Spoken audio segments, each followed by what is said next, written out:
Welcome back to Easy 4x4. Today we have a special treat for you here in Las Comas, the 4x4 festival.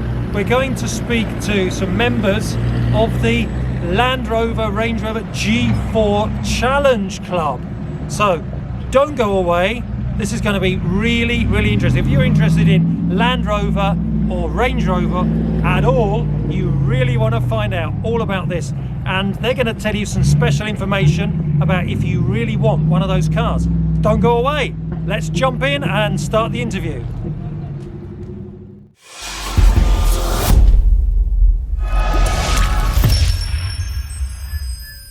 "20 years of G4 next year." 24, okay. 20 years of G4. Yeah, big lots. So this is the G4 Discovery 3. Discovery 3, okay. The best one, obviously, isn't it? Well, I'm not a Discovery fan, but Richard here, who owns this vehicle, is a Discovery was going to be used on the Challenge in 2009. Yeah. One of 69 that were made for the Challenge, which was cancelled due to financial problems.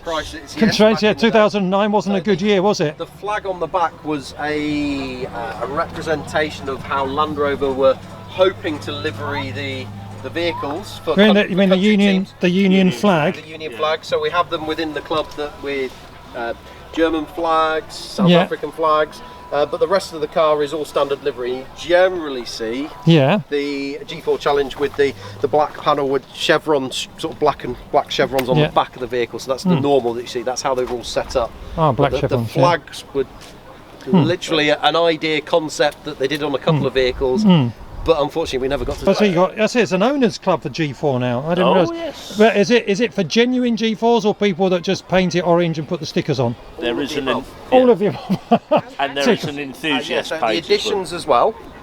You got the G4 Challenge, but this isn't. This is not a G4. That's the new I've Defender. left my G4s at home. We've come in our new Defender. Rob, you've got a G4 as well, then. I've got a couple of G4s. Yes. A couple. Just for good measure. Just for good measure. Don't even see. You've got a couple. You laugh at me with a couple. Turn the camera back to Richard. He has 4. I have 4. Oh, come on. You serious? Yes, a Range Rover. Yeah. 2 3-door V6 left-hand drive petrol Freelanders, which we used in Copacabana Beach. Yeah. 2 of only Copacabana? 7. Yeah, 2 of only 7. It's like in the song, is it? At the Copacabana. Yeah, lovely girl. But yes, so I have 4. Yeah. 4. And how do you? I mean, are they all taxed and insured and everything? Yes, yeah, and I own a garage back in the UK, so. Oh, okay. But when you say garage, you mean as a garage, as in workshop garage? Yeah, service and repairs. Service and so repairs. Well, what's your garage workshop service centre called? Linton Village Motors, LINTI, in Cambridge. Oh, in Cambridge, Just okay. outside Just in case anyone wants to check it out. Are you a specialist in Land Rover? No, all vehicles, service, repairs and MOTs. All right. And this guy over here with you, so he's got 4. You've only got 2. But you didn't manage to bring either of them. No, they a more comfortable one. What have you got then? So I've got a Range Rover from 2003. Yeah. It was used in Sydney.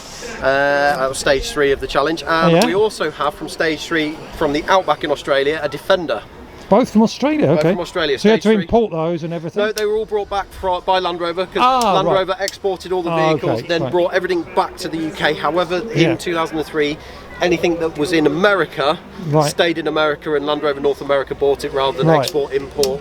Right, they'd be left-hand drives as well, so they wouldn't be as popular. Yeah. There are a lot of left-hand drive vehicles from 2006 that got brought back to the UK because they don't think they have dealerships, or at the time, in South America where the vehicles went to and came back. But there's a lot of those on the continent here. Owners love them, and hopefully we'll have a few here next year. Right. How many did you say there are in total? In total, there's about 470 vehicles in total from all 3 years of the challenge. Still not very many if you start comparing it to all the Camel years. Yeah.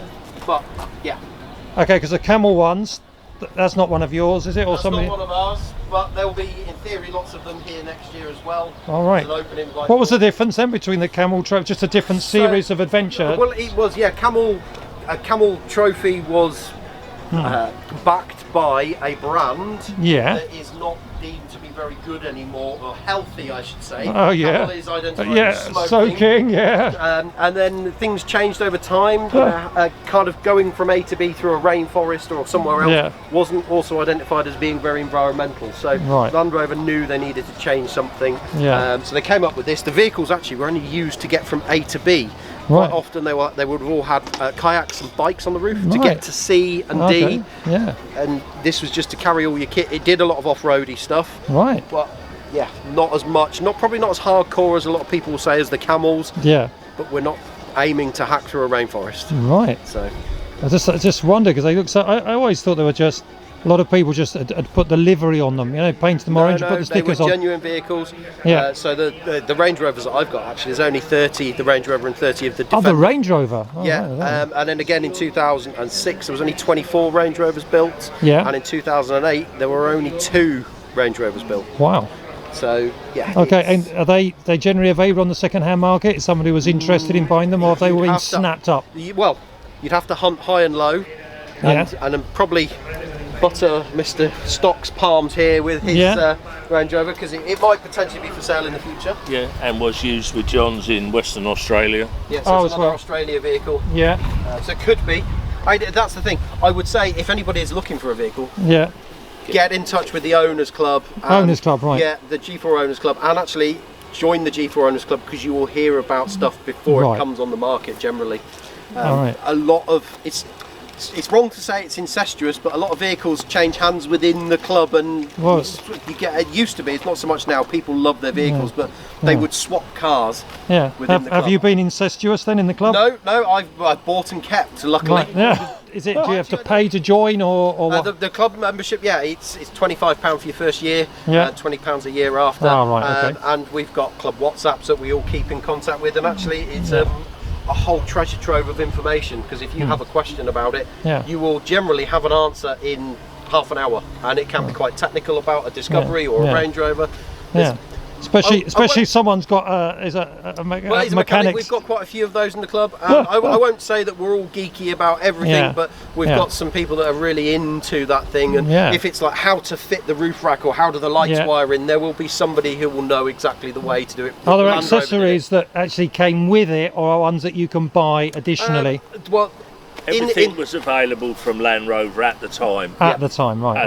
As an addition. The big thing with the early vehicles from 2003 is Land Rover stripped a lot of the equipment off of those vehicles because they weren't type approved when they sold the vehicles on to the public market. So roof racks and winches on Range Rovers were they looked desirable, but because they weren't crash tested, type approved, they had to strip them and sell them. And the owners then, years later, spend years trying to find that equipment to put it back on the vehicle. And the thing to take forward is that if anybody is being sold what they're led to believe is a G4, ask first. Come and ask first. So is there any way you can actually tell? Yeah, bring us a VIN number or registration number. We have a database. But there are things in the car that would be a telltale. The registration numbers to start with, so they'll all start with a very similar. They're all on an 08 for 2008 event vehicles.